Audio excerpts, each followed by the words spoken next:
everybody and welcome back to the United Stand. It is the Therapy Forum as Tottenham Hotspur beat Manchester United 1-0 as Manchester United fall from 14th to 15th in the Premier League and could even get dragged into a relegation battle potentially.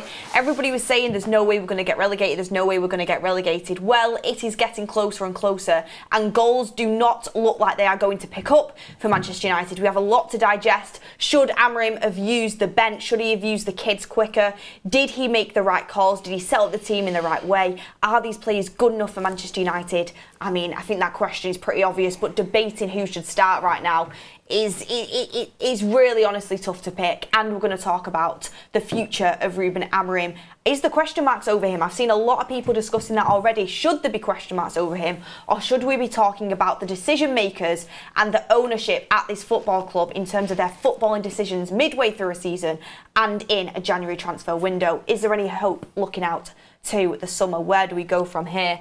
A lot to discuss with Kev, Mods and Tull. Look, everyone, that game was dire. The performance and the formation was terrible to watch. I mean, Mods, we spoke during the game. We said death, taxes and United having a gaping hole in midfield. Yeah. Is it concerning you now? It's not even just one manager, it's multiple managers. And there's still that massive gap in the midfield. And what do you put that down to? Okay, yeah, you can put it down to the players. Cool. The players are always going to have some kind of blame because they're the ones who are on the pitch doing the job. But let's just get straight to the conversation. Amorim needs to be held accountable for quite a few things today. One, we can look at the game and hold the midfield, but the reality is, before the game even started and we saw the lineup, we saw Casemiro and Bruno Fernandes as the two midfielders. Nobody had faith in that midfield. No one. And we were literally watching the game, and I think it was Tully at one point, or maybe Kev, and we were like, Casemiro and Bruno Fernandes are about 50 yards apart from each other. What do we expect? What do we expect to happen when both our midfielders are nowhere near each other? They have no communication. None of them don't know where each other are. Whether you think they both had terrible games or think one of them had a better game than the other, it's irrelevant. They were never going to work together as a partnership. That is down to the manager. And yes, you can say who else is he going to pick. Fair enough. But the reality is the manager is the one who picks the team. And the manager is the one who tells the players what to do. If they don't listen to the manager, again, you're supposed to be the manager. If they don't listen to you, why are they even part of your team?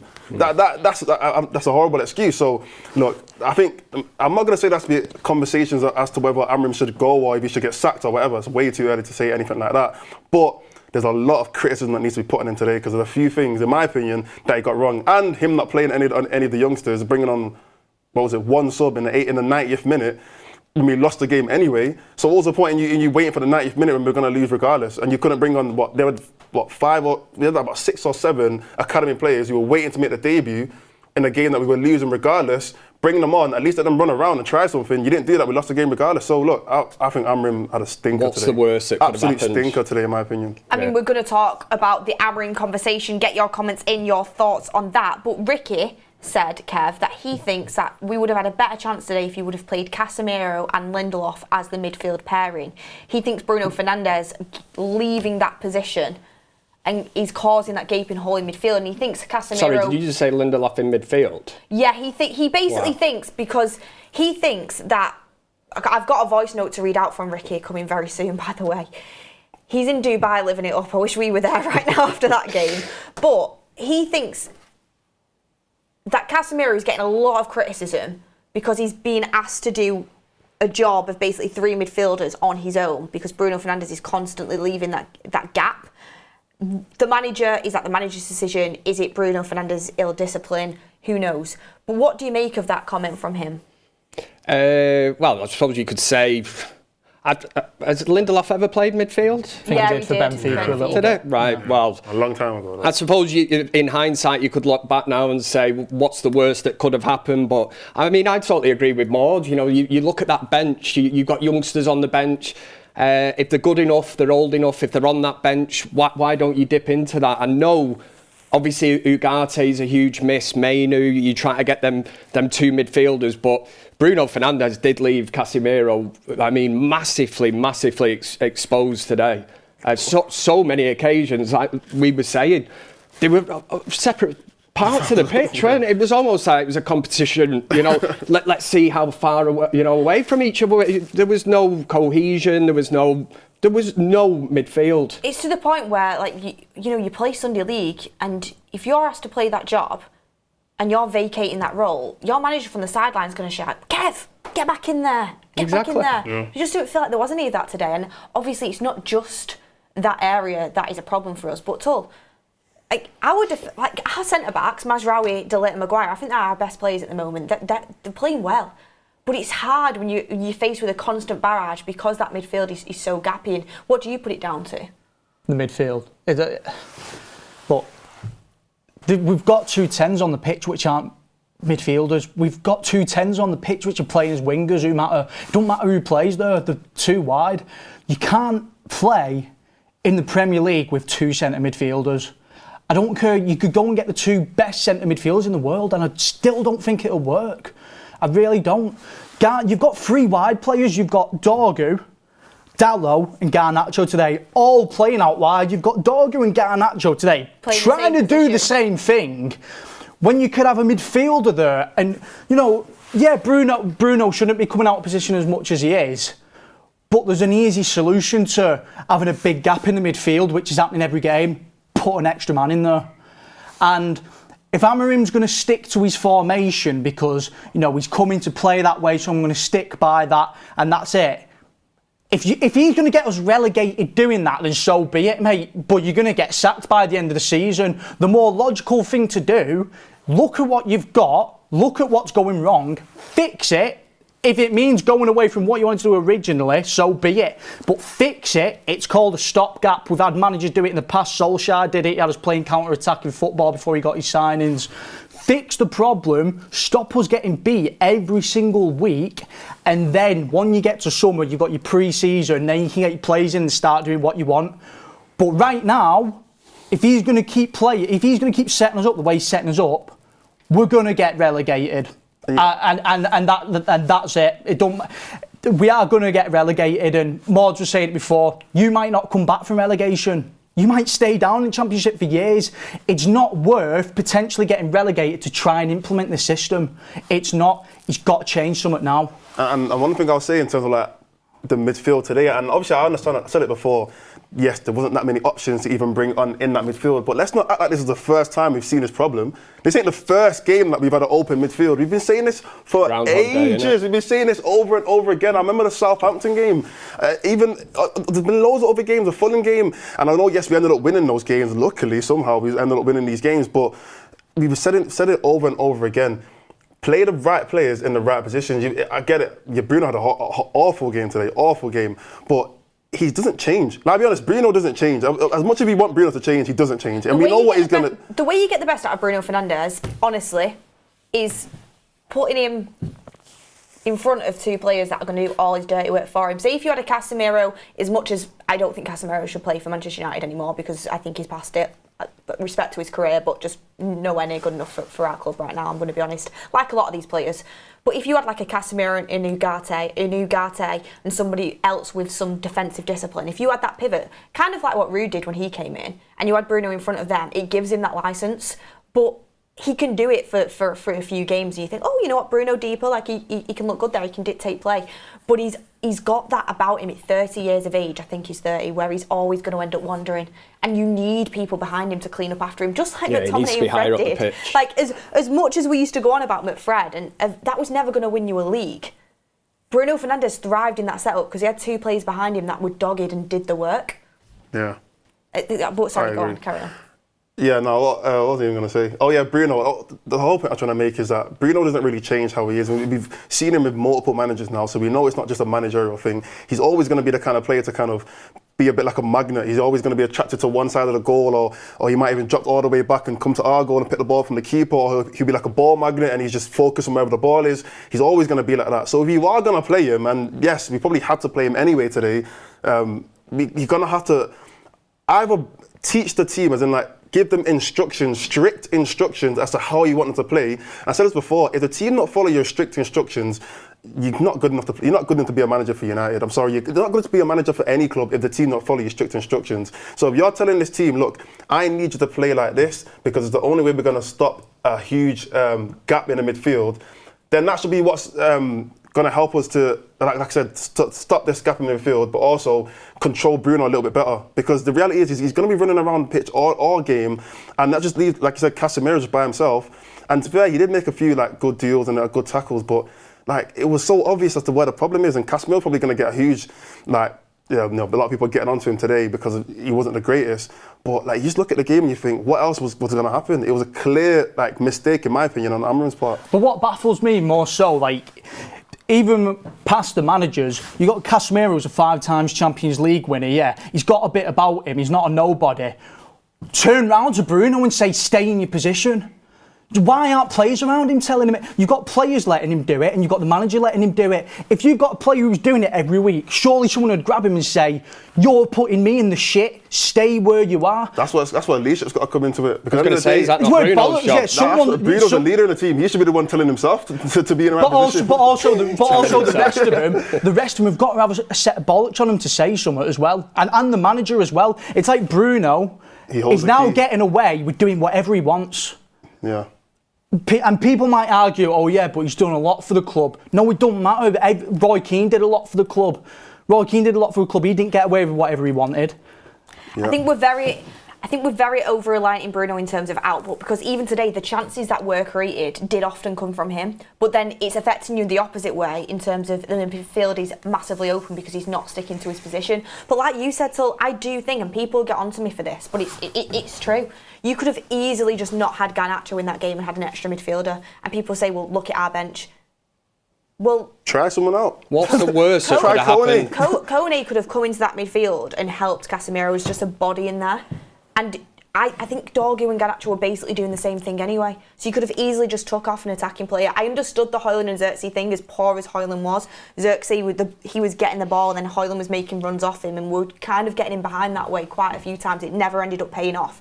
But I understood the reasoning behind it. But I don't think you needed Garnacho as well as an attacking player in that situation. To plug that hole in midfield, you could have kept Bruno on for his output in terms of his crossing and maybe distribution into the box. But then you could have had that extra midfielder on and took Garnacho off very easily, and the shape would have been better. Square pegs in round holes, isn't it? Do you not feel like we're getting to the point where we're sacrificing players and sacrificing the way we want to play because of Bruno? Because that's what it sounds like. It sounds like we're looking at certain players saying, let's take him up so I agree. we can help Bruno. And I thought Bruno was poor today, and everyone knows how much of a fan of him I am, but I thought he was very poor today. I thought simple passes he weren't getting right. I thought he was leaving his position way too much. Like, most players were poor. There were a few bright sparks that we'll get onto in a second. But we are putting square pegs in round holes to try and fit Bruno in. I still have said under Amorim, I don't know where his best position is. I thought it was deeper. He's been pretty poor there the last few games. Originally, I thought it was in the 10. I didn't think he had enough pace in the 10 to get around properly and enough ball carrying ability. I don't think he's a ball carrier. So I struggled to find where his best position is. And I agree. I do think we're trying to put square pegs in round holes to try and fit him in. But it's because we're so over-reliant on him for any sort of output.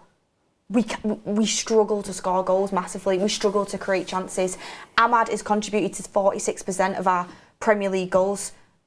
And that still stands after today. We don't score goals, and Bruno Fernandes provides that little bit of something where you think maybe you can score here. Well, he put it on a plate for Garnacho today massively. That's what I mean, and that header from Zirkzee as well was a cross from him. Like, he was putting some decent crosses in the box that we weren't getting onto. So he provides something, and that's why where I say we've got an over-reliance on him, because we don't have much creativity in the team at all. Bruno and Ahmad are the only players that have really provided anything. Zirkzee, to be fair, stepped up today, which we'll talk about in a second. But that's why we are. He's definitely better in the 10, isn't it, Bruno? I mean, when you play him in that deep, I suppose it depends who you're playing against. But today it was just so open. It was you're actually watching it and thinking, seriously? But again, you could look and go, well, why is the manager not reacting to this? We're not football experts. We're sat here, we're fans watching like the team we love. And we've identified that as an issue. Why has the manager not identified it? Why has he not made the calls at the right time, made substitutions? What's the worst that could have happened? Bringing on one of the young lads in midfield. You've got Casemiro coming to the end of his career, can barely run. Well, at least the youngster's going to be able to get around that midfield area. Well, we will talk, or at least help him. Yeah. We will talk about this. Ronnie Dodge says Ruben ignoring the academy for 90 minutes is cowardly. Jordan Murray says, cheers, United, ex-Rife is crying, had to divorce. Big Mal says, I feel like not watching till next season. Calvin Stewart says, the team has really dropped apart. It's so sad. Simply Red says, stop with the Casemiro agenda. Be nowhere near worst player. Rasmus has been a ghost. Garner poor decision making. Bruno always positionally undisciplined. Don't disagree with what you're saying in terms of all of them players. Andres Goose says, Dargu was great. Zirkzee's really improved a lot. Really worried for Amorim. Amorim in, Glazers and Ineos out. Worst owners in the Premier League. Henry T says, turning on the manager already. Criticising the manager is not turning on the manager. Yeah. We're reacting to a game. I would like Look to know. Look at the points we've got. He has to be criticised. Look at the performances. What's the fella's name who put the super chat in? Henry T. Henry, do us a favour, mate. Rate Amorim's tenure out of 10 for me. I want your honest opinion. What would you rate his tenure out of 10? In context. If it's anything above 2, you are clueless, mate. We are not winning games. We are not scoring goals. We are nearly in a relegation battle. You have got to do better with what you've got. David Moyes would have us playing better right now than Amorim has us, and that is a fact. Everton could not score a goal to save their lives before Moyes came in, mate. Amorim came in and made us worse. He's made us worse. It's got to get better.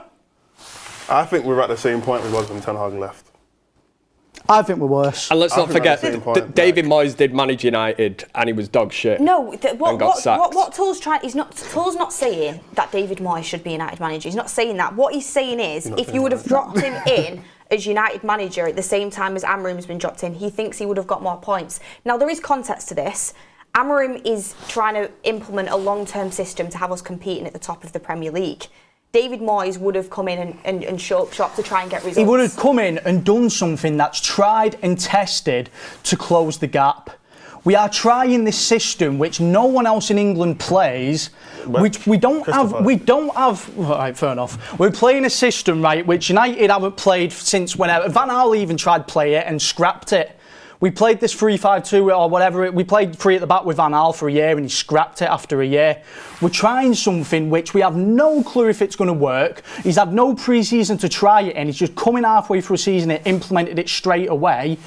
We've not got the players to do it, everyone's saying. So why are we doing it? Well, this is where why did they bring him in? I think what you've got to look at here is you've got to look at the decision makers at this club and the ownership. Because for me, bringing a manager in like Amorim, who has a completely new system to what this squad has been playing with, needs a completely new set of players for it to function. Because I believe it can function, and I do believe he's a good manager. But I think he needs 2 10s, he needs another wing back or 2, he needs another midfielder to distribute the ball out from the back.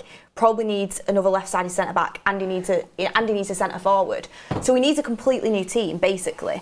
And putting him in mid-season into a car crash, genuinely. Yeah. And then in January, giving him one signing, which is Patrick Dargu, and saying, go and make that work.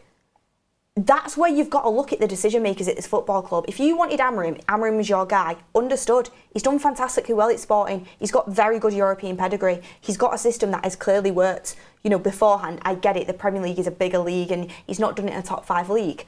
But he was a very bright up-and-coming manager. If he's your guy, I understand. But if you're going to bring him in, at least give him the tools to make it work. He's been very, very honest. He has said, I am not changing. This is my system. This is the way I'm doing it. He would have said that to them when they approached him for the job. He said, can I wait until the summer? They said, it's now or never.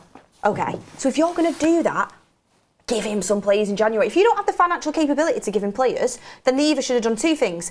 Kept Ten Hag until the end of the season and then said, we'll assess then, and sacked Ten Hag then, after the season was over, and brought in Amorim with the pre-season and invested into his players. Or they should have had an interim until the end of the season if they weren't going to give him what he needed, because he's not for bending, he's not for changing. And like you said, so the way he's setting us up with these players that can't do the system, the performances are terrible. The points aren't good enough. 2 things can be true at the same time. You can want this manager to succeed and believe he can succeed with the right backing, but you can also say the way he's setting us up for short-term points is bad. Yeah. And we are not playing nowhere near well enough. And we're not. He did say we were going to suffer, and we are suffering big time. But you can't have us this bad. We No, can I suffer, get but that. not. We can't. There's we suffering can't and then there's relegation. Yeah, we yeah. can't Don't talk get me about wrong. It's gonna get relegation. worse. But the counter It argument will. Yeah, it gonna will. get worse. It will. Are the players accountable here as well? Yeah, yeah. 100%. But you're asking him to change his system, What? his beliefs for them players. No, Is that no. not what we've always said? Is these players, they're shower shit houses, whatever. We've looked at them and said. rid of them midway through a season, all of them. Yeah, I'm not sticking up for the players. But you are asking him to change or play 4-3-3, whatever, Yeah. and change This back. is what I'm saying. You can't do that, though. This is what I'm saying. Beth's absolutely right when Beth says we need a new striker, we need 2 new 10s, we need a wing back, we need midfielders, we need absolutely all of that. However, we don't want to be in the Championship trying to get that. We need to do whatever it takes now to put some points on the board, even if it means playing 0 attackers. If we get a point a game by getting 0-0s, we won't get relegated. No, we might. If that's what it takes, if that's what it takes, though, if that's how we have to play to not get relegated, then that's what we have to do. We're playing 2 midfielders so we can accommodate extra attackers like Garnacho, and we're still not scoring goals. No, but we're conceding as many. They have proved they can play it. My thing is, yeah, if you have to do that to get points with this system, then the system's not a good system. And at the end of the day, if you're saying you have to have everyone back just to be able to get a point a game, then why are we playing that system anyway? No, with these current players, no, I'll be honest. Look, I get it. We're a bad team. And So what we're saying, the players aren't good enough. No, even if the players are not good enough, like they're not this bad. Not as good as what we no, thought. do we actually think that the players are this bad? Like, as in they're gonna get relegated? Well, it keeps getting worse. So I don't know, innit? I just feel like you said you think the players are this bad. I would line up to you Ipswich, Southampton, and Leicester's attacking options, and ask you if you think our attacking options are better than theirs. There's definitely individual players for every club in the Premier League that would walk into our team. I'm not denying that. I'm just saying, there's no way, like when Amorim walked in, everyone would have looked at this 11 or this starting squad or whatever you want to call it and say, we're just as bad as Ipswich. You wouldn't have said that. You're only saying that now because we're playing bad. That's the reality. So that's why I'm saying, like you said, 2 things can be true at the same time. Amorim 100% needs to do better with his players. But at the same time, look, I can promise you, if Amorim wasn't in this managerial job right now and we were this bad, everyone would say if Amorim came in, he'd do better. Because we should be doing better with these group of players. So, like, it's two things can be true at the same time, innit? He just needs to do better with this group of players. But they're also not that bad that we should be thinking about the Championship. Well, Conesy has said here, 12 points off relegation, we won't be relegated. Forcing the manager to change his philosophy is why we're here in the first place. Amorim's way only. And what I would say to that is I've also been on that train, like, we're 12 points off relegation, we'll be fine. 12 points actually... Within the space of a month or so. We've got to play all of those teams. We've got to play Ipswich, Wolves, Everton. Leicester, Yeah, Southampton. We've got to play them all, and they could all beat us. There's nearly 50 points still to play for, 12 points is not as many as you think when you look in the Premier League, and I get it, them teams would have to win games as well. But I'm just going to go through our fixtures quickly, and you tell us what you think we see us picking up points from here. So we've got Everton at Old Trafford next Saturday. They're going to smoke us. We'll get beat. We'll get beat. So anyone think we're going to win that game? No. Especially not at home. as well, yeah. Especially not at home. No chance. Ipswich at home. Going off our recent home form, I'd say no, we're not going to win because we don't win at home. I watched them beat Chelsea. Like they're not Arsenal at home. No, we won't. At home again, yeah, and it's Arsenal. One thing I will say is our biggest games we somehow get a result. So that might be the one game we win. Not at home. Oh yeah, not at home. Yeah, we turn up against the big teams. We turn up for no reason. Leicester away, potentially. Probably win that, yeah. We'll probably win that one. Forest away. I don't think we'll We're going win to get that. absolutely cooked 7-0. City at home, no chance. Don't think we'll win that. Newcastle away, Cooked. Nope. Wolves at home, potential. I don't know. I don't know. It's at home. It's at home. Wolves are dodgy, aren't they? They beat us already this season. Bournemouth away, no. No. Brentford away, always been a tough game for us. West Ham at home, maybe. That one's going to end up being like a massive relegation game. Yeah, Chelsea away at Stamford Bridge. That's always usually a draw for us. Yeah. And then Aston Villa at home. We actually tend to do okay that the last against game of the Aston season? Villa. Yeah. Aston Villa, and that's it? Yeah, that's it. Oh, we actually might get relegated. Yeah. I thought there'd be something else. Oh, wow. So there are fixtures that are coming up, and this is where I'm looking at, and I'm thinking, people are saying you're scaremongering by talking about relegation. And if someone said to me now, bet on it, I'd say I don't think we will get relegated. But the problem is I don't see where our next points are coming from. And the main reason I see this is because we cannot score goals. And this is a problem. We cannot score goals. Ahmad, who is out for the season, has contributed to 46%. Does anyone understand how big of a chunk that is? Like, as soon as we go 1-0 down, it's basically like game over for us because we can't ever score a goal. Never mind to equalise. What about to win 2-1? Like Spurs today, as soon as they scored, it's easy.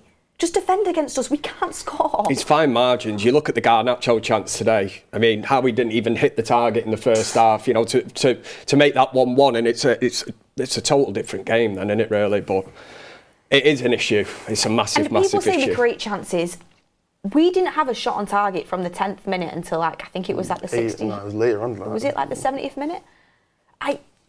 You're genuinely clutching at straws, and we have nobody coming in. By the way, we have no one coming in. Like Ahmad's not coming back. Mainu's out for 6 weeks.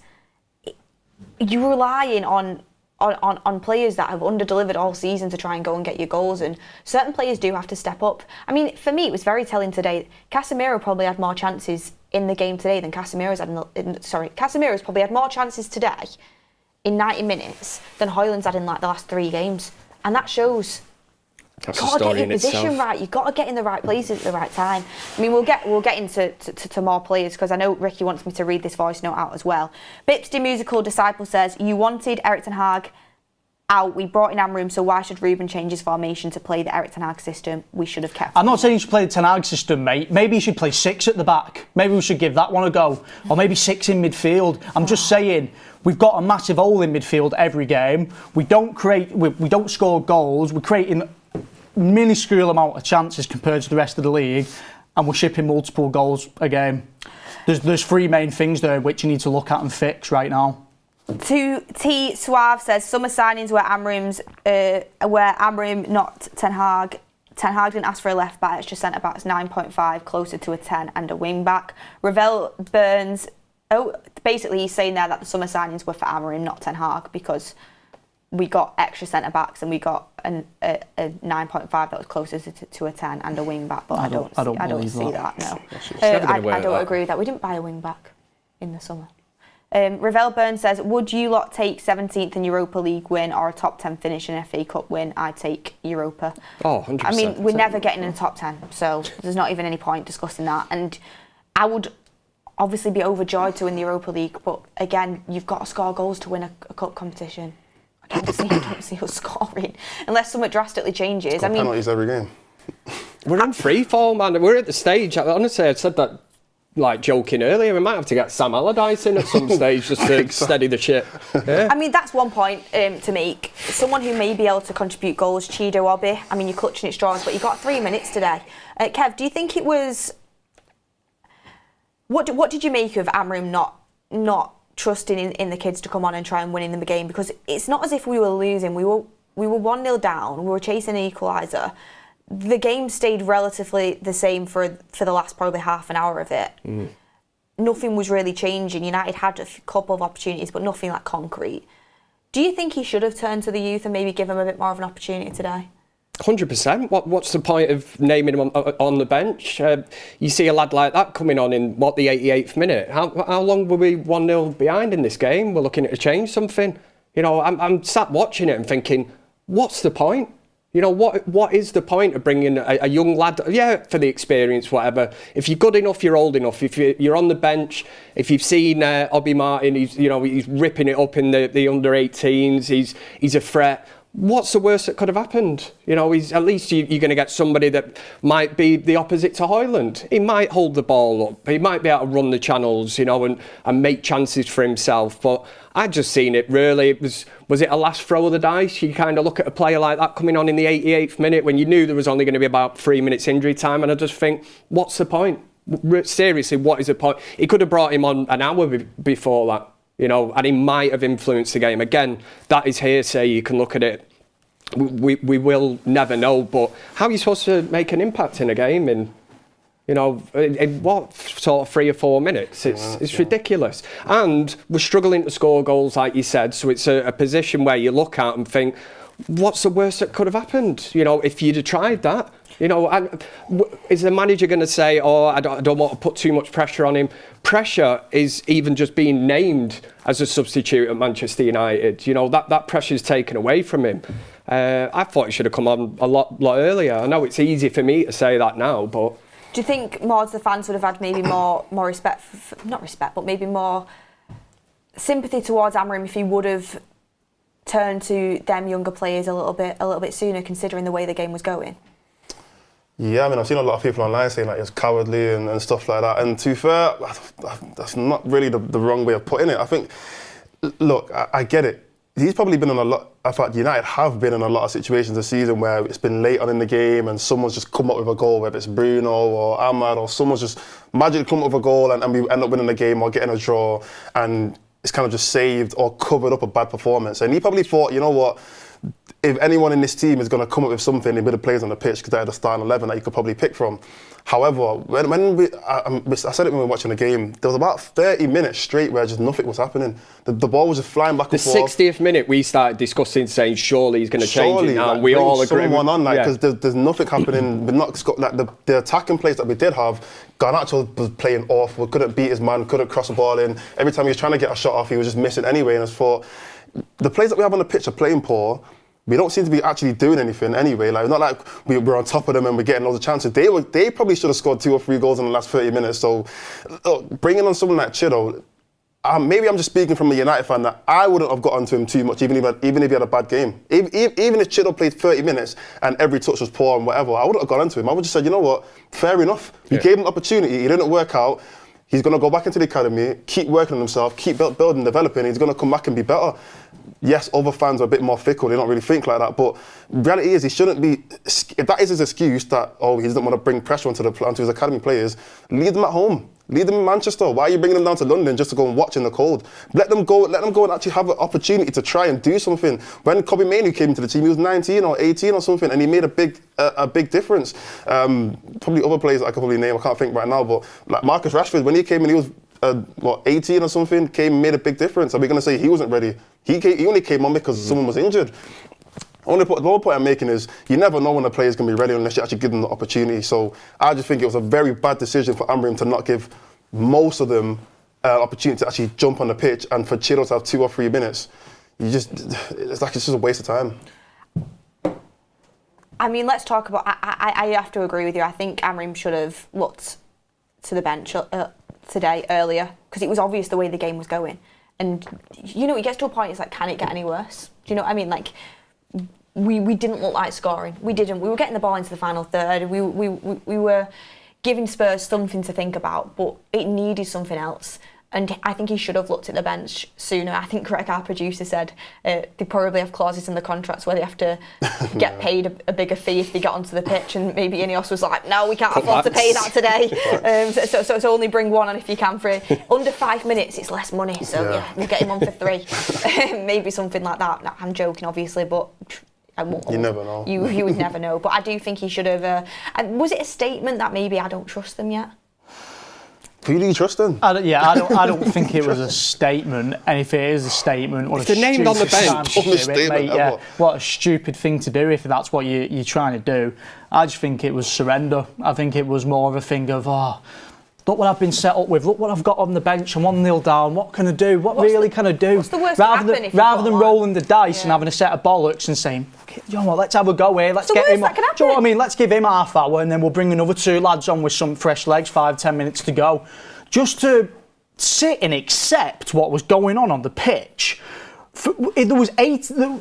Look, between when the first goal we conceded and our first sub was made, there was 80 minutes of us not scoring and just getting it on the counter-attack time and time again. 80 minutes of sitting there watching going, well, it is what it is. It is what it is. I can't bring them on because they're young. So this just is what it is. So are we going to do that every game now? Now we've got injuries. Next game, if we're 1-0 down to Everton, but young, so, we've been beat. And then we're going to keep getting beat until we get relegated here, or what? I'll tell you what, start one of them ahead of Alejandro Garnacho and use Garnacho as the super sub, because that's where he's best. That's our best chance, because the thing, starting Garnacho, you'll lose his impact off the bench, which can actually affect games. Yeah, because he slowed down a lot in the game. I feel like later on he was even worse than he was at the beginning. Like, at least he was getting to good positions at the beginning of the game. But then as the game went on, I just felt like he was just losing his concentration. Yeah, it's like mental fatigue, isn't it? And the whole, I'll be honest, Garnacho and Dargu might be the worst combination, and not even because of Dargu, because I don't think he even played that bad. I thought he put in a good shift. Dargu looked good. But Garnacho, it's like Dargu is like he's blinded by him, like he can't see him. Like whenever Dargu makes an overlap and run, it's like Garnacho just phases him out completely. The amount of times we were sat and I was thinking overlap, and he would cut in every single time, or he would just go down the wing, and I'm thinking, you're doing the same job. Like, Dargu is supposed to be the player that goes on an overlap, you pass it to him, he puts in a cross because he can actually cross it with his left foot. But instead, Garnacho should be the one to either try and take it on the wing, or he'll be the one to cut in and take a shot or do something else. And I'm thinking, what kind of partnership is this? It's not working. It didn't work for the whole game. Nothing changed. Non-existent, wasn't it? Well, I just felt like Dargu and Garnacho were kind of taking up the same positions and trying to do the same thing. I mean, the amount of overlapping runs Dargu made and he got ignored was... I just time after time again. It's like, the woman on the chase where it's like pass, please pass. Didn't want to pass once. But like I'm saying, it's not a slight on Garnacho, the fact that I'm saying he should be coming off the bench. It's because you actually miss not having his impact to impact games if he's starting, because he doesn't have the same impact from a starting position. He's way more effective off the bench. I mean, let's talk about more of our starting 11 players. Dargu today, got the full run out. I thought he looked like a bright spark, Kev.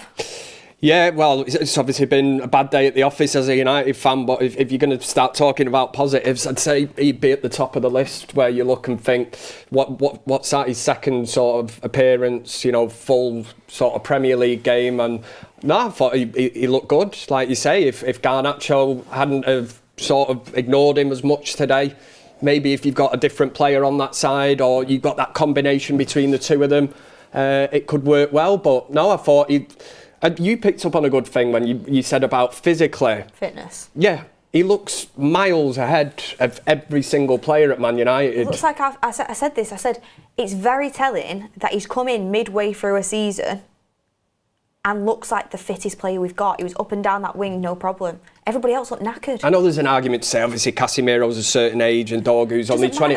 But when you even look at the other players in that team and you think, condition-wise, they look quicker, stronger, and I'm like... Fair play, because Ricky was talking about how Syria is...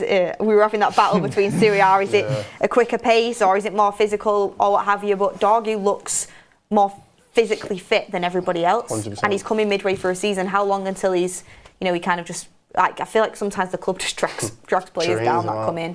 But I mean, speaking of Ricky, should I play his voice note? Yeah. That you wanted to? Should I play his voice note?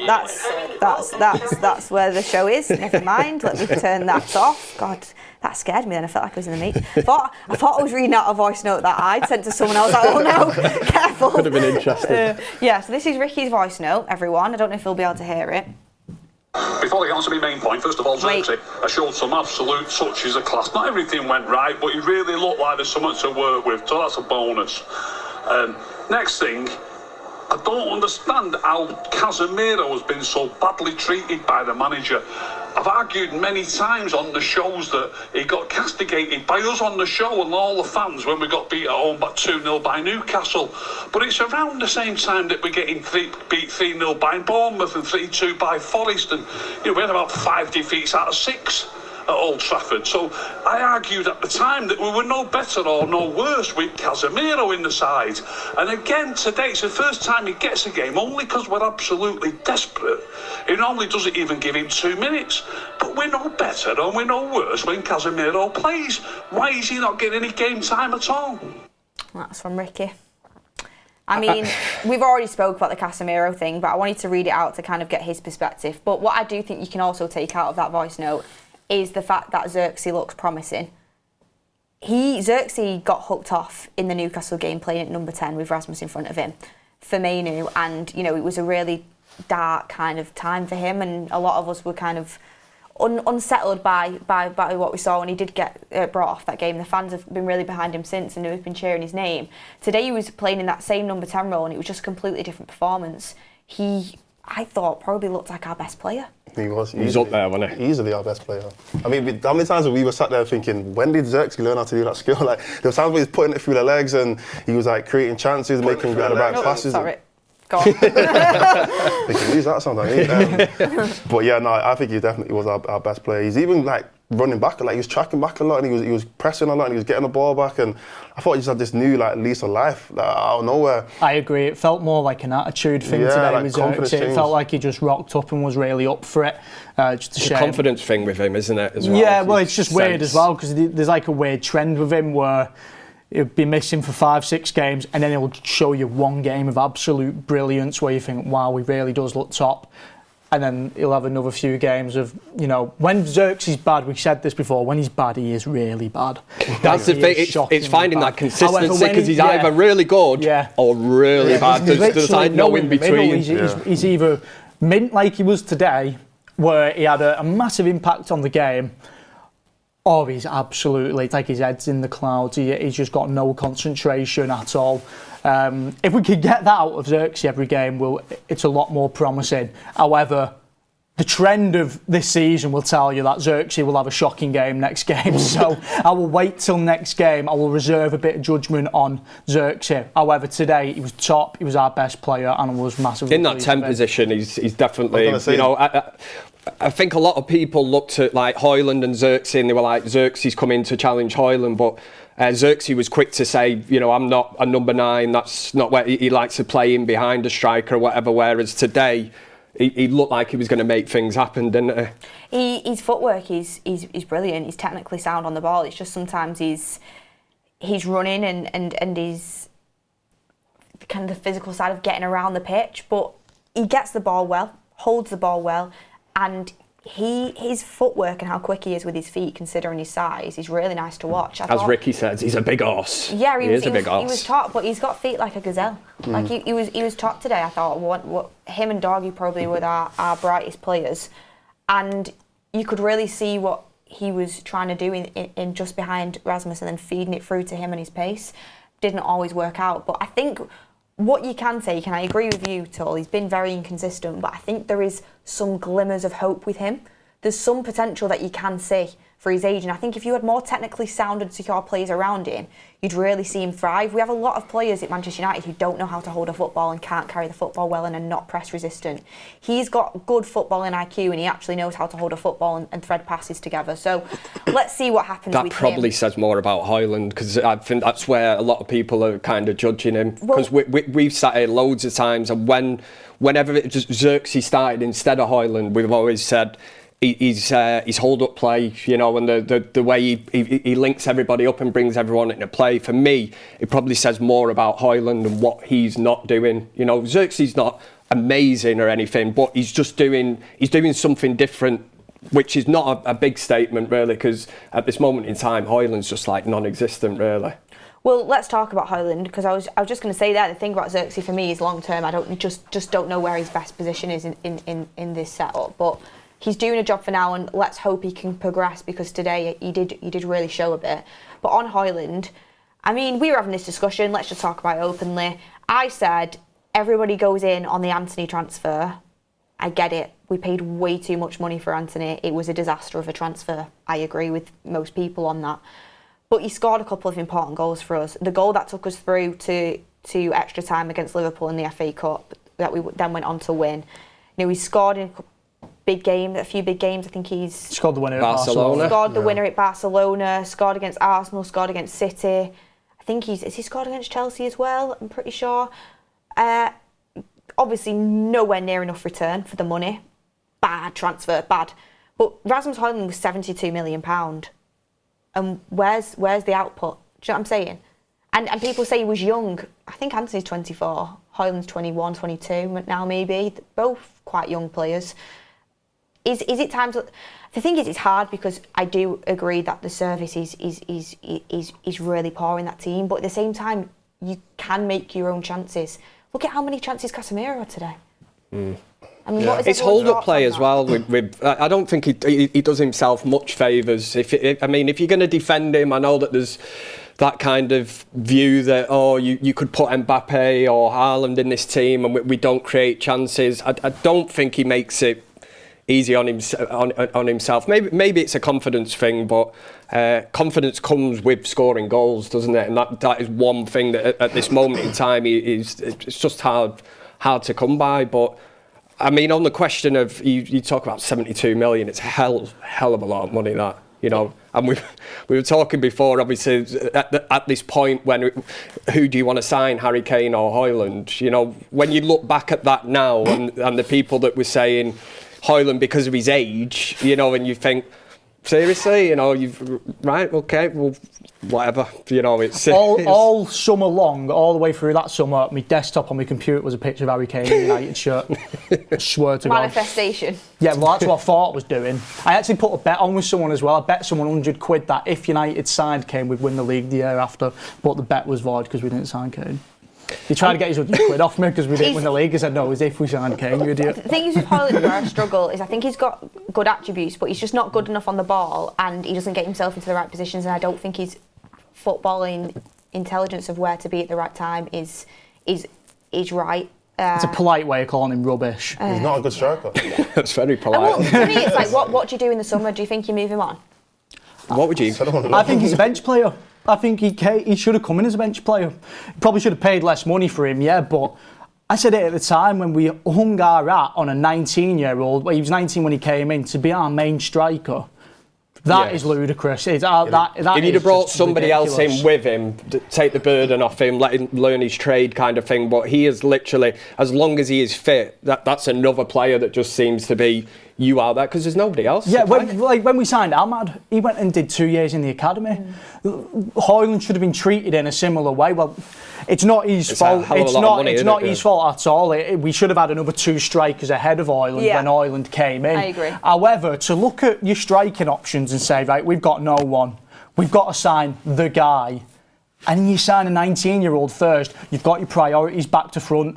You should sign 2 proper strikers, and then once you've got 2 decent strikers who you can trust, let's go and sign a 19-year-old, maybe then start thinking about the future. But when you need one right then and there, why would you sign a kid, especially for that price? Pressure. Makes no sense. But in terms of the fee as well, I mean, there's obviously other players. I think years ago I always had, like, pound for pound, I would have had, like, at one stage I'd have had Harry Maguire as pound for pound the worst signing United had made, and then it's switched to kind of Anthony. But now, you know, I'm looking, and Harry Maguire's been sound. You know, he's been steady again. Not an £80 million player, but I mean the madness of this club. You know, when you look at transfer fees, I know there's so many. You could rip up a list and go through the amount of like deals that United have done where the mind absolutely boggles. But the Hojlund one. You live in hope every week, don't you? We're always here. Hopefully next week, you know, he kicks in. He's still young, but he's been here a while now as well. So I don't want to keep making excuses for him. You know, you need to see some kind of a return on the pitch. But I think he's his own worst enemy some days, because hold-up play and that, I just look at him and think, come on, mate. And then our other player that we're looking at to try and contribute towards goals this season, especially now Ahmad is out, is Alejandro Garnacho. He's actually he's not scored since November, if I'm correct. Any competition? Probably Prem. I think in the Premier League. I'll have to double check that. But this is a correct start. Alejandro Garnacho has the worst big chance conversion rate of players to have at least 10 big chances in the Premier League this season, scoring 2 out of 14, which gives him 14.3%. You can't afford to have a player that's regularly playing missing that many big chances. You just can't. Like, he does provide off the bench and he is an impact, but he misses way too many sitters for my liking. And that was a sitter today. I mean, that's a huge chance that, you know, you're looking at going in, 1-1 at half time, if he takes that chance. But to lean back, you know, to not even hit the target, I'm looking at that and thinking, I don't know. It's because with Garnacho, when I saw someone put this on Twitter, I think it was Aaron, he said, the chance that he missed, and a lot of people, they use the excuse of he's young, and you know what, you can use that excuse at some points, but with this chance, this isn't a young thing. This is a basic finishing kind of chance. I said it before, like, you practice this every day in training.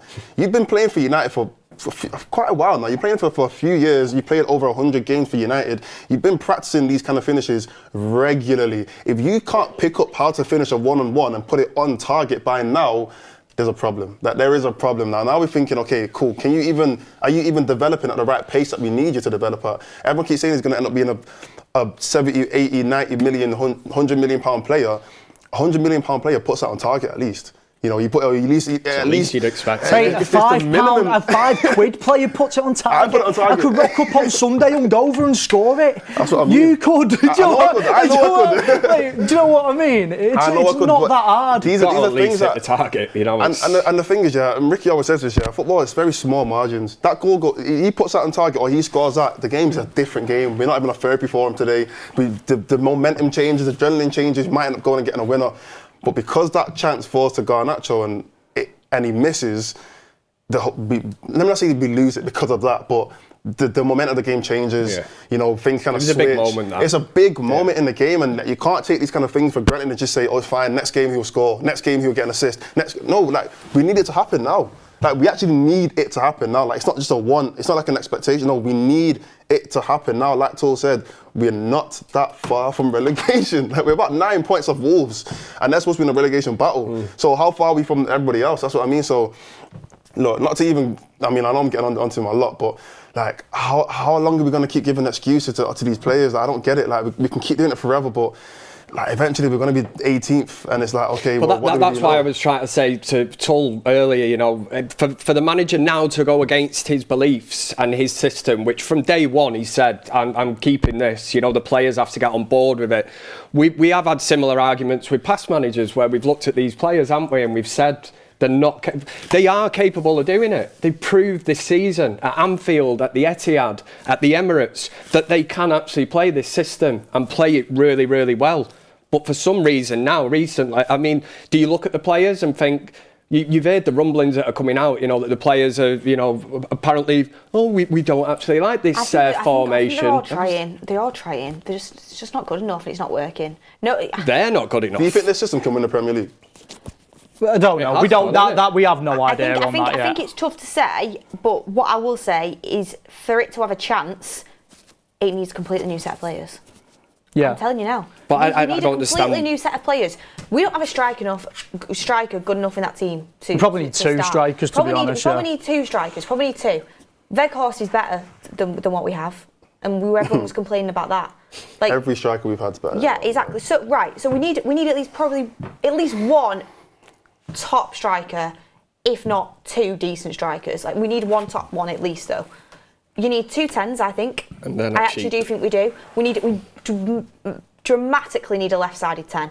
What Acuna would do to that team would be incredible. Like we need a 10, a left-sided 10 that can actually play inside, centrally. We need a left-sided 10 badly. Do we need a right-sided 10? Probably, because we need cover for Ahmad if he gets injured, and also Ahmad can also play wing back. We know that. Ugarte, I think, is the only one that you can say, you know, yeah, you're solid enough to start week in, week out. I love Mainu, but I don't know if you can rely on him in this system as of now. What position is he best at? Is he best at a 10? Is he best as a holder? I think you need somebody to play next to Ugarte who's got the defensive discipline, but he's also good at taking the ball off the back foot and carrying it up the football pitch. You probably need another left-sided centre-back because I don't think Aidan Heaven's quite ready. I really like Mazraoui as a centre-back, do not get me wrong, but you need some sort of cover there. Dargu looks good at left wing-back, but you probably need cover. And then on the right wing-back, I don't think Dalot's going to be cut at right wing-back. You need a right wing-back badly. And you have Ahmad there as well. And I'd probably say you need a new goalkeeper. You also need a new goalkeeper. So how many players is that? Do you know what I'm saying? It's not going to be cheap. Well, my thing is, how good is a system if it needs to be perfect to work? Like, a system shouldn't have to be exactly like every player is a perfect play for that system for it to actually win us a game. Like, surely a system should just be good enough for players to just be able to fit in and understand, we need instructions, like certain instructions, be able to get a tune out of them. It feels like this system, if it's not like spot on, like perfect, and we're not playing like the Liverpool game, the Arsenal game, the City game, if it's not like that, then we're not going to win the game. That doesn't make sense. I get what you're saying. It's not a good system. It's very perfectionist, isn't it? It's very, what's the word, pretentious. Do you know what I mean? It's like those people clue. It's like, oh yeah, I've got to start my morning routine. I've got to take this. I've got to take 500 milligrams. Do you know what I mean? It's like, if I don't do that, I can't. That's my day can't start. It's like everything's got to be absolutely bob on for it to work. Yeah, that's the word I'm looking for. Whereas some managers come in and go, right lads, 4-4-2. Let's get the ball to the big lad and let's put the ball in the back of the net. Yeah. Well, I'm going to talk about this in a second. I need to read some super chats, but we were having this discussion before, and I want to bring it in towards the end of the show. Is the money that Amorim probably needs and the investment he needs, and whether he's proved that he should be getting that investment with the little funds that we have available. Ethan says, you ask if the system works right after saying when they play it well, it works like at Liverpool, like at City and Arsenal, second time to be fair, but they learnt the system then. The Virginian says, Amorim is turning into Ten Hag, the way he talks and coaches, club, culture, a sack is on the way, change comes from above, painful to watch. Mario Rossi says, blaming the manager is so uneducated. Abraham says, the system is not the problem. We know the problem has always been the players. They are average, no system can work for them. We have seen all sorts of systems with the players post Fergie. I think the whole club, it's like Ralph Rangnick said, open hearts. They've never had us talking relegation though, ever. Yeah, ever. As bad as it's been. It's just been getting worse and worse every year. Andy Atherton says, lose to Ipswich at home. Does you want, does the guy in the hat, his name is Tull, want £100 bet for charity and I'll even give him the draw. As for relegation, I'm sorry, that's a madness. Message me on Instagram, mate.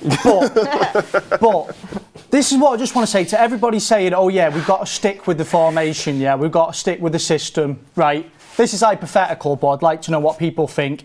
If we were 35 games into the season, yeah, and we were on joint points with another team in 18th, and we've lost 5 games in a row, would you stick with the system? Because I would not. I would roll the dice, personally. I would roll the dice and change anything. Your relegations. I hear people joking about relegation all the time, and would you take relegation for the owners to leave, or relegation? Maybe that's what it needs for a reset. Relegation would be an absolute disaster for this football club, an absolute disaster.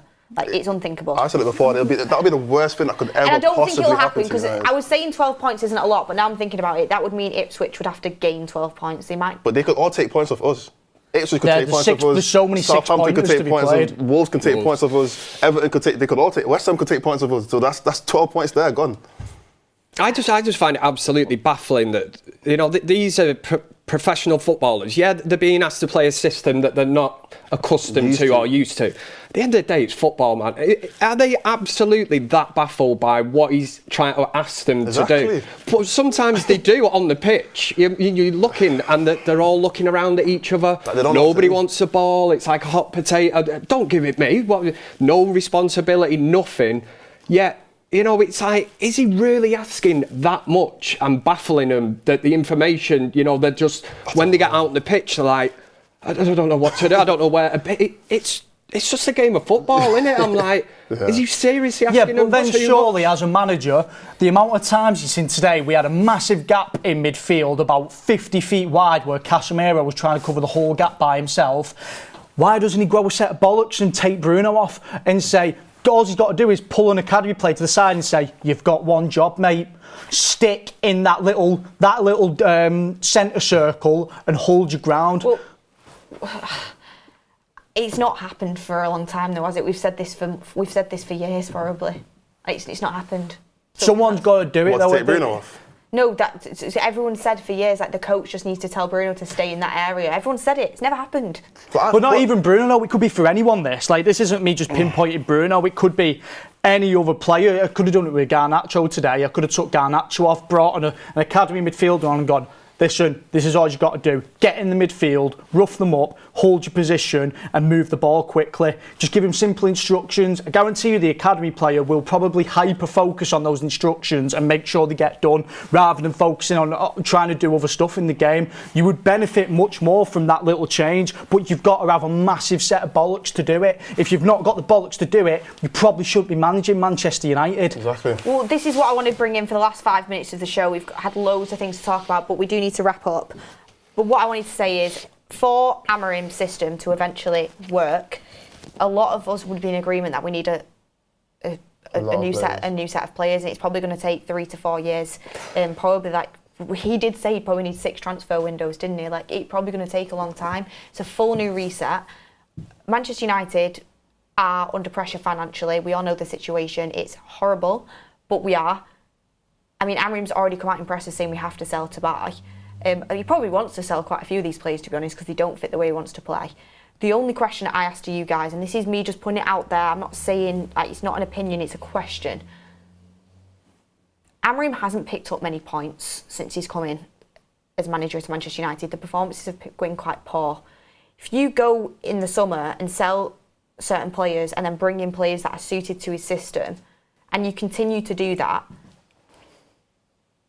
and it doesn't work, a lot of people are probably going to look back and say, well, you spent all this money on players specifically for this guy's system who didn't really get many points when you first brought him in.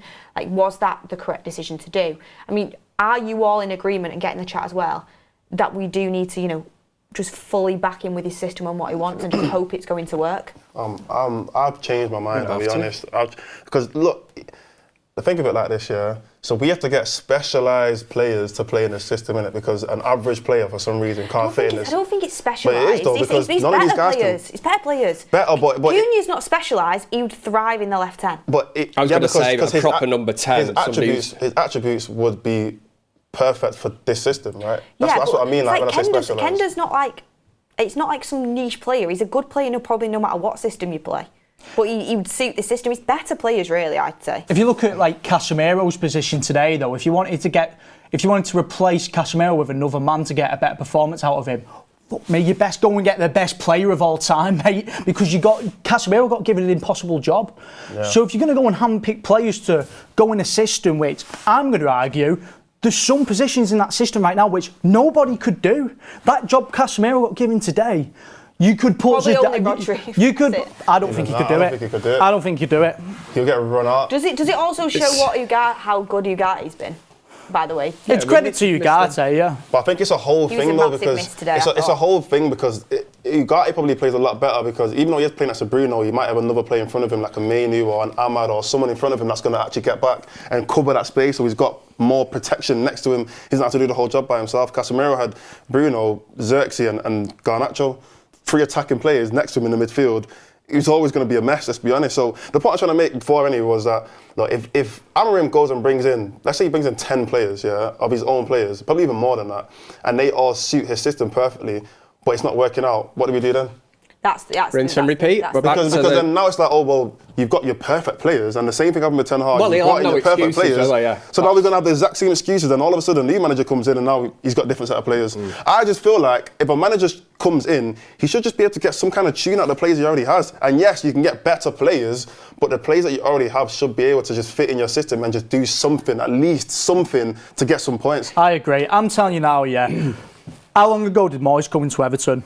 I know I keep bringing it up. Yeah, but how long ago was it? 6 weeks ago, something like that? Was it? Actually, it might have been less than 6 weeks ago. I'd also like to know how many points Everton were on before he came in, how many points we were on, because I want to know how big of the gap he's closed. However, there is no way, before Moyes came in, anybody was ever saying... He was appointed on Saturday, the 11th of January. So, about 4 or 5 weeks, yeah?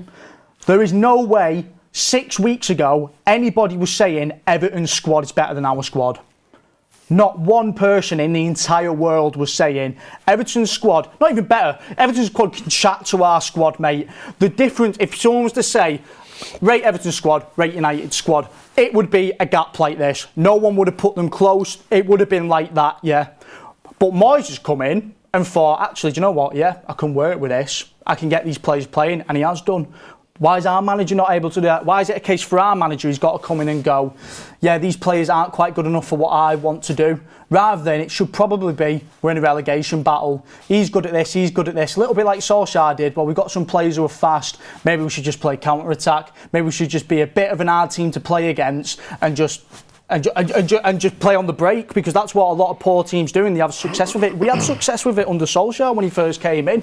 Mourinho had us playing absolute crap, yeah. We were losing near enough every week. And then Ollie came in with the exact same set of players and managed to make us win like 12 games in a row. Like, it's not crazy to ask for a manager to put results on the board with what he's got. We've seen it happen before at our very own club, not even other clubs. It's happened to us. But don't you think that's... If that's what the club needed and and what we needed for the end of the season, Keep and we weren't in a position where we could afford to have this full reset and the suffering that Amorim's talking about, shouldn't the ownership, if they wanted Amorim as their manager who doesn't suit this squad at all, and he's trying to implement a complete new system, which obviously midway through a season he's going to, like he said, there's going to be a lot of suffering. If we couldn't afford to do that, which we can't because of the position that we're in, and we just needed to survive till the end of the season, we needed points like you're saying, they should have either kept Ten Hag and sacked him at the end of the season, or got an interim in like Ollie was. Ollie was an interim. Ollie was there to boost morale, kind of settle the ship. Let's say as an interim, and they never should have kept him. He did the interim job to a T. That's what I mean. So he should have got an interim. That's what we needed. Should do. He came in, looked at what he had, completely changed how we were playing. I'm not saying he revolutionised us. He made us play counter-attack. Sunday league teams play counter-attack, mate. It's basic football. But he came in and went, yeah, these players haven't quite got it. Tell you what, we'll set them up in a simple, easy to learn, easy to understand system. The lads up top are fast, and the lads at the back literally just sit back. And it worked. It nearly almost got us top 4. Now, we're not asking to get top 4. We're asking to stay out the relegation zone. That's all we're asking for. All Amorim has to do is win a game every 3 games or something, and we'll probably be all right. But right now, we're going into every single game saying, we're going to get beat today, we're going to get beat today. That'll be all right for about 7 or 8 more games until it'll dawn on everybody. Shit. We're going to get relegated seriously, big time. I'll tell you who it will dawn on. It'll dawn on Ineos, because they brought this guy in, they're talking about giving him signings in the summer. They will start having conversations about 6 games to the end of the season if we're down near the relegation zone. Are we going to give this bloke money? Seriously, that conversation will be had, because their money is in his hands. If he gets the team relegated, the amount of money they will lose is you cannot even Glazers. Mate, you can't even fathom it. The amount of money they'll lose out on is ridiculous. Right now, their money is in his hands, and that's what it is. So he needs to get results on the board ASAP. Well, that was my last question, Tull, and you brought us onto it fantastically there in terms of the transition, and I'll bring it to you, Kev. I mean, I know the majority of the fans would want to suffer to see this manager work, but do you think if the results do continue like this, where we are going into game after game after game losing and having poor performances, that Ineos will start to have conversations before the season's over about the manager? Oh, 100%. It's a results-based business. It'd be absolute madness not to. Now, I don't 100%, what would you say, agree with it, but we know how it works. How many times have we been down this path of, managers coming in now, and I backed Ten Hag to a certain extent and got absolutely slaughtered, by people that watch this channel saying, oh, Kev, sticking up for Ten Hag. All I'm doing is getting behind a manager. That's why at this moment in time, as mad as it seems, I can't see him reverting. I've seen what he did at Sporting Lisbon. He talks about suffering. We are all suffering as fans here. He is as well. It's just whether he can get this ideology or this kind of idea across to the players. But it is a worry at this moment in time. We can't rely on hope because of what he did at Sporting. It would be very stupid of us, considering a couple of years ago when Ten Hag came in, we were talking about, look what he did to Ajax, and then right before Ten Hag left, we were saying, well, he did it in the Dutch league, it's different. It's the same You're scenario. Always going to get beat with that brush. It's the same scenario. We can't just hope it's going to work out. In terms of... The thing is, though, Ten Hag got 600 million and a few years. Amorim's had Patrick Dargu in a few months. There is a difference in judging them to both. In terms of the question earlier where you said how long this could take years for him to get the players he wanted in. Do you know how long was Eric Ten Hag at Manchester United? And yet you get this idiotic sort of statement from Ineos, that United are going to win the Premier League, or this Project 21 bollocks. United are going to win the Premier League within the next 3 years. That's the mission. Don't even listen to what's don't even listen to what's being pushed out. Spinios, I'm like, who actually believes that? What Man United fan can sit there and go, oh, Ineos are saying, we're going to win it within the next 3 years. Imagine we've got to wrap up, guys. We've got to wrap up. Imagine Wolves board coming out and saying we're going to win the Prem in 3 years. Do you know what I mean? It's the same thing. We are right now. We're the same club. It's also like as well, you're saying you're relaxed about a January transfer window when look at the situation we're in now. I don't believe it. So anyway, last super chats and we've got to wrap up. Everyone was just very heated today. You know, we all care about Manchester United. And at the end of the day, I understand people are going to agree and disagree with everyone's opinions, but the world would be a very, very, very boring place if everyone just said the same thing. And it's good to hear different viewpoints, and that's what it's all about.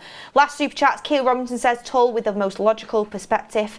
Handback Kaya says this mentality that the manager must get more out of the players will be the downfall of this club. That was a Fergie trait and a Fergie trait alone. The attacking players are not good enough. Sell. Ardo says it is not on Amorim.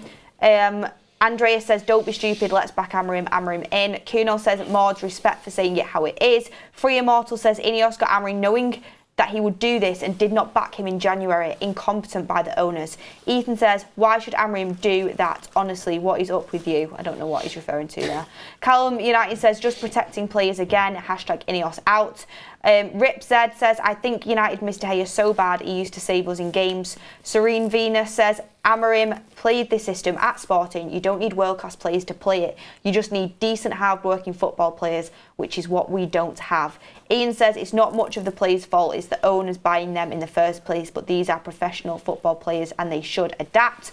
Keel says, is this why Sir Alex chose Moyes' simplicity? Bruno says the system works, but these players are just not playing it. You used to see Garnacho making runs and Dalot cutting inside. Today you saw Dargu running and Garnacho doing the same thing, not passing.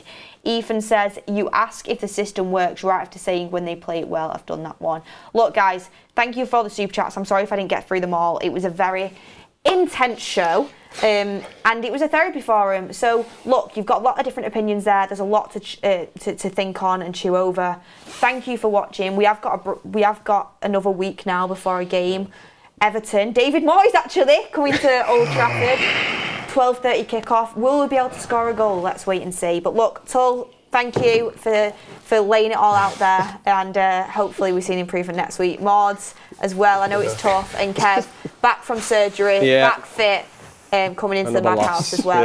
And thank you to all of you in the chat for everyone getting their opinions in. And look, we very much welcome all different sort of opinions and take them on, as long as they're put together in a way that isn't abusive, then that's fine. Look, thank you for watching. Hit a like on the video if you've not already. Enjoy the rest of what's left of your Sunday, and we will see you on the next one.